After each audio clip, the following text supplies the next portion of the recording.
Эх онд төрийн алба хос бичигт шилжихтэй холбоотой бэлтгэл ажил Доронт аймагт өрнөж байна. Аймгийн цад арган захирамжаар Монгол бичгээс сурыг төслийг 4-р жилдээ хэрэгжүүлж, энэ хүрээнд жил бүр төрийн албан хаагчдад сургалт хийж захим орчинд нөлөөллийн ажил зохион байгуулж байгаамаа.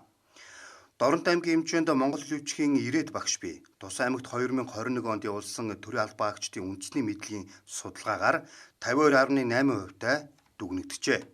Төрийн албыг хос бичгээр хөтлөө явуулахад юун төрөнд тухайн байгууллагын бичиг эргийн ажилтны монгол бичгийн мэдлэг нэн чухал юм. Өнгөрсөн жил архивын газартай хамтарч бичиг эргийн 65 ажилтнанд сургалт явуулжээ.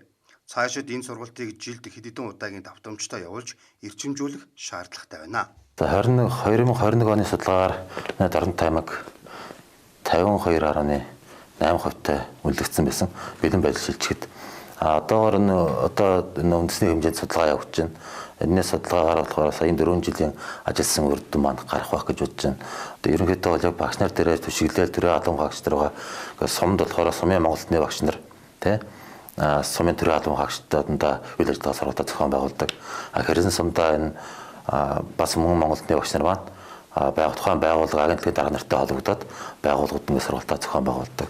Үүнтэй холбоотой албан бичиг, хос бичгийг захин бичиг албан хэрэглээнд хэрэглэх зорилгоор архивын хэлтээс стандарт хэмжээний хэлтстэй ингээд хамтраад байгууллагууд энэ хамтарч бас уялдаа холбоо сайтай ажиллавал бас төрийн албан хаагч нарт үндэсний бичгийг сургах, стандартын дагуу сурах энэ зорилго бас дөхөн болох болов гэж бодож байна. Боловсрол шинжилгээ ухааны газраас Монгол бичгийг захин мэргэжлэнд нэвтрүүлэх зорилгоор Хэрлэн сумын 12 дугаар сургуультай хамтарч захин бичвэрийн уралдаан, Хэрлэн сумын хэлний бодлогын зөвлөлтөд хамтарч үндэсний бичиг бидний бахархал сэдвүүт уралдааныг уламж тулган явуулж байна.